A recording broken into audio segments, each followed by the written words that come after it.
நான் சைதை மீனா பேசுகிறேன். இன்றைக்கி என்னன்னு பார்த்தீங்கன்னா எம்ஜிஆர் பற்றி தான்.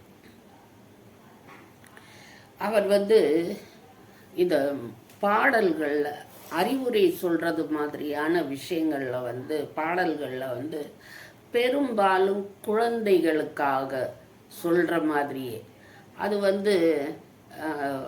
விளையும் பயிர் முளையிலே 5ல் விளையாதது 50ல் விளையாது. அதனால் சிறுசுலேருந்தே நமக்கு அதுகளுக்கு புத்தி சொல்லி வளர்க்கணுங்கிற மாதிரி அந்த பாடல்கள். இது மட்டும் இல்லாமல் இன்னும் 1-2 சுவாரஸ்யமான சம்பவங்களும் பார்க்க போகிறோம். அதனால் முழுசாக பாருங்கள்.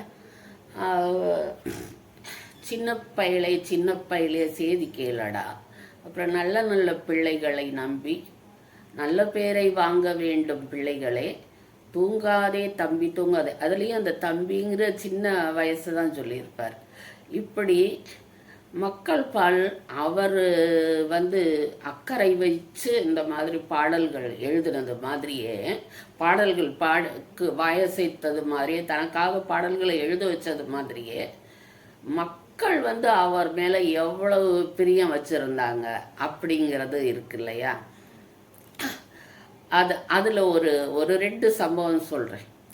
ஒரு முஸ்லீம் பெரியம்மா ஒருத்தவங்க, இவர் கட்சி ஆரம்பித்தப்போ கொஞ்சம் கஷ்டப்பட்டார். கட்சிக்கான நிதி, ஏன்னா 1-2 இல்லை, இது நிறைய ஆட்களை ஒன்றிணைக்கணும், நிறைய இடங்களுக்கு போய் பேசணும், அங்கங்கே மன்றங்கள் வச்சுருக்கிறவங்களுக்கு நம்ம பொருள் கொடுத்து உதவணும். அப்போ தான் அவங்க அதை நடத்துறதுக்கு ஏதுவாக இருக்கும்.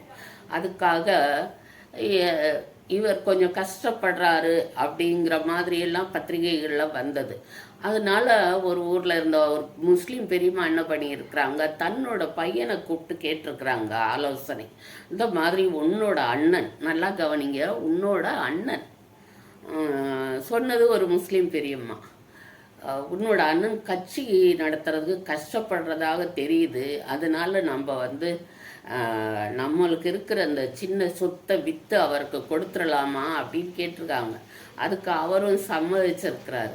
இதை பற்றி பத்திரிகைகளில் இது கேள்விப்பட்ட எம்ஜிஆர் என்ன பண்ணியிருக்காரு, அது மாதிரிலாம் எதுவும் செய்ய வேணாம், நான் கஷ்டப்படலை, நல்லா தான் இருக்கேன் அப்படின்னு சொல்லி தகவல் சொல்லியிருக்காரு அவங்களுக்கு.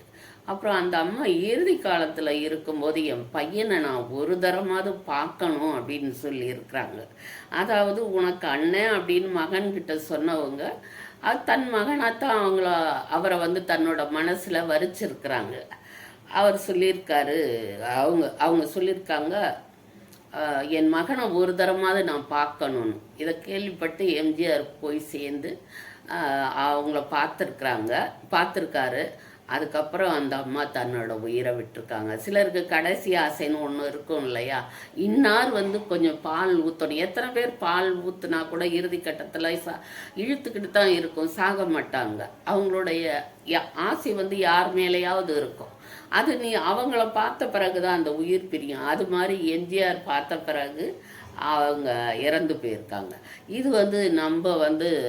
நம்ம மக்கள் அவர் மேலே எவ்வளோ பிரியம் வச்சுருந்தாங்க அப்படிங்கிறதுக்கு ஒரு உதாரணம். இது மாதிரியே அவர் கட்சி நடத்துறதுக்கு கட்சி ஆரம்பித்த பிறகு மதுரைக்கு போயிருக்கார் மாநாடு நடத்த.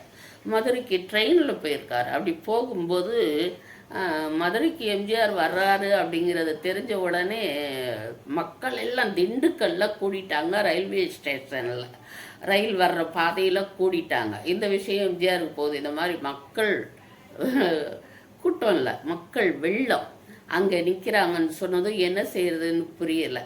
அப்புறம் நம்ம வேற மார்க்கமாக போயிடலாமா அப்படின்னு கேட்டிருக்காரு. கேட்டதும் அவங்க ரயில்வே இதை சேர்ந்தவங்க சொல்லியிருக்காங்க, இல்லை அது ரயிலுக்கு ஆபத்தாக முடிஞ்சிடும், அதனால நீங்கள் அது வழியாக மக்கள் இருக்கிற வழியாகவே போகணும் அப்படின்னு சொல்லியிருக்காங்க. அவங்களுக்கு சரின்னு அவங்களுக்கு மதிப்பு கொடுத்து, அந்த ரசிகர்களுக்கு மதிப்பு கொடுத்து, ரசிகர்கள்னாக்க வெறுமே இளைஞர்கள் கிடையாது, வயசானவங்க, இளைஞர்கள், சின்ன சிறுவர்கள், சிறுமிகள் முதற்கொண்டு அவருடைய ரசிகர்கள்னு சொல்ல முடியாது, பக்தர்கள்னு சொல்லலாம். ஏன்னா ரசிகன்னா வெறும் சினிமாவை மட்டுமே குறிக்கும் இல்லை, இது அவருடைய குணாதிசயங்களுக்கு அடிமைப்பட்ட மக்கள். கடமை, கண்ணியம், கட்டுப்பாடு, அது அவர் தன்னுடைய கடமையை அமைச்சராக ஆன பிறகும் சரி, அதுக்கு முன்னாடியும் சரி, சரியாக நிறைவேற்றினார் மக்களுக்கான கடமை. கண்ணியத்தில் எனக்கும் மற்றவங்களுக்கும் எந்த விதமான அபிப்பிராய பேதங்கள் இருக்கும், ஆனால் அதுக்காக இந்த பேச்சாளர்கள் மரியாதையை விட்டுறக்கூடாது. பேசும்போது கண்ணியமாக பேசணும்னு சொல்லி அந்த கண்ணியத்தையும் காப்பாற்றினார். மக்களை தன்னுடைய அன்பால் கட்டுப்பாட்டில் வச்சுருந்தார். இது எல்லாமே மக்களை மட்டும் இல்லாமல் தனக்கு கீழே இருக்கிற அமைச்சர்களையும் தன்னுடைய கட்டுப்பாட்டில் வச்சுருந்தார். இதிலேருந்து அவர் அந்த கடமை, கண்ணியம், கட்டுப்பாடுங்கிற ஒரு இதிலேருந்து விலகவே இல்லை. அதுவே முக்கியமான கொள்கையாக இருந்தது. இப்படி ரயில்வே ஸ்டேஷனில் மக்களை சந்தித்து கையேசச்சிட்டு அவர் போனார். இதனால என்ன ஆச்சுன்னா, திண்டுக்கல்லேருந்து மதுரைக்கு ட்ரெயின் போய் சேர்றதுக்கு 1 மணி நேரம் தான் ஆகும். ஆனால் கிட்டத்தட்ட 7 மணி நேரம் தாமதமாகி போயிருக்கார். அந்த அளவுக்கு மக்கள் அவர் மேலே பிரியம் வச்சுருக்காங்க. அதையும் எம்ஜிஆர் மதித்து நடந்திருக்கார். இன்னொன்று பார்த்தீங்கன்னா, எம்ஜிஆர் சொன்ன ஒரு வார்த்தை, அவர் தன்னுடைய வாயால் சொன்ன ஒரு வார்த்தை, ஒரு பொதுக்கூட்டத்தில் ஒரு மாநாட்டில் சொன்ன ஒரு வார்த்தை என்னன்னு பார்த்தீங்கன்னா, ஒருத்தன் உயிரோடு இருக்கும்போது அவனுக்கு எத்தனை ரசிகர்கள் இருந்தாங்க, எத்தனை ரசிகர் மன்றங்கள் இருந்தாங்க அப்படிங்கிற மன்றங்கள் இருந்ததுங்கிறது இது கிடையாது, முக்கியம் கிடையாது. அவன் இறந்த பிறகு உதாரணத்துக்கு என்னையே எடுத்துக்கங்கன்னு அவர் சொன்னார். நான் இறந்த பிறகு என்னை எத்தனை பேர் நினைக்கிறாங்க, என்னுடைய பேரில் இருந்த அந்த மன்றங்கள் கலைக்கப்படாமல் இருக்கு அப்படிங்கிறதும் முக்கியம் அப்படின்னு சொன்னார். அது நான் இறந்த பிறகு அவங்க என்னை எந்த அளவுக்கு நினைக்கிறாங்கன்னுங்கிறது முக்கியம் அப்படின்னு சொன்னார். நடந்துக்கிட்டு தான் இருக்குல்லையா, 40 வருஷம் ஆச்சு, இன்னமும் அவரை நினச்சிக்கிட்டு இருக்கிறாங்க.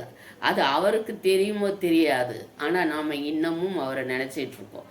இன்னொன்று ஒரு பெரிய அரச குடும்பத்து வாரிசையை திகைக்க வச்ச எம்ஜிஆர்ன்னு சொன்னால், சார்லஸ் அப்போ பிரிட்டிஷ் இளவரசர் சார்லஸ் இந்தியாவுக்கு வந்திருக்கார்.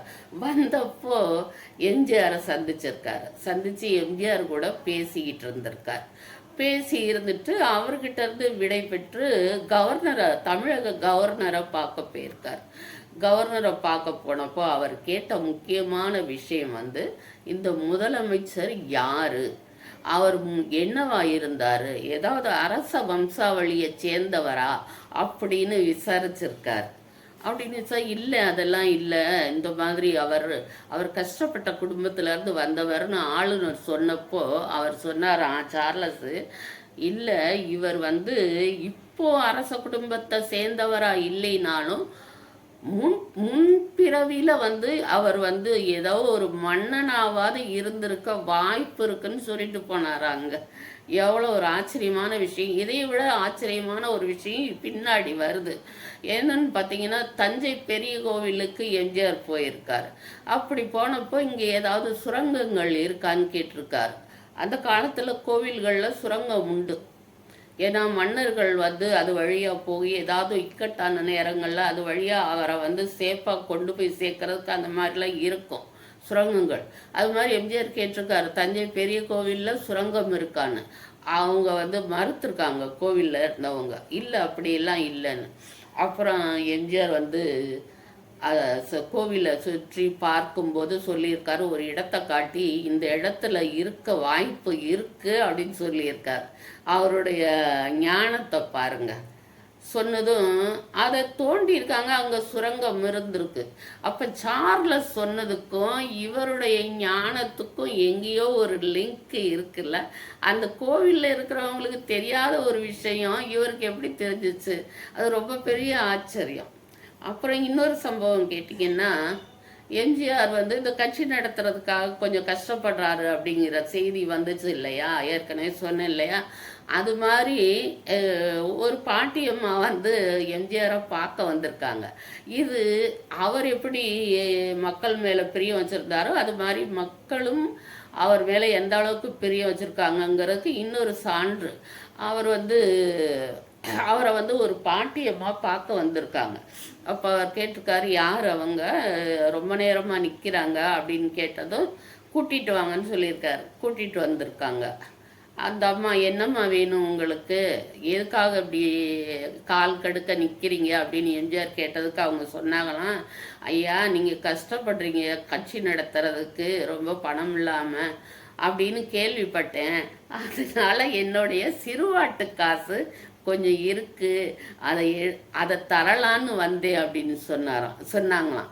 சொல்லிட்டு அவங்களோட சுருக்கு பையில இருந்து கொஞ்சம் பணம் அப்படியே மடிச்சு மடிச்சு அழுக்காகி போன கொஞ்சம் பணத்தை அள்ளி அவர்கிட்ட வச்சாங்களாம். பார்த்தா எல்லாம் அந்த தாள்கள், அப்போல்லாம் 1 ரூபா 2 ரூபா 5 ரூபா இதெல்லாம் இருக்கும். அந்த பணங்கள் எல்லாமே அள்ளி வச்சாங்களாம். அழுக்கடைஞ்சு மடித்து மடித்து வச்சு அவங்க சேகரித்து வச்சுருக்காங்க சிறுவாட்டு காசு. இதை வச்சுக்கங்க அப்படின்னு சொன்னதும் எம்ஜிஆர் நெழுது போனாராம். இந்த சம்பவங்கள் தான் பின்னால் அவர் வந்து சீமான பிறகு மக்களுக்காக செய்யணும்னு நினச்சி செயல்படுத்தின பல திட்டங்களுக்கு மூல காரணம் இல்லையா. இன்னைக்கு சில விஷயங்களை எம்ஜிஆரை பற்றி பார்த்தோம். இது எவ்வளவுக்கு உங்களுக்கு பிடிச்சிருந்ததுங்கிறத கமெண்ட்டில் சொல்லுங்கள். நாளைக்கு இன்னொரு பதிவில் பார்க்கலாம். வரட்டுமா?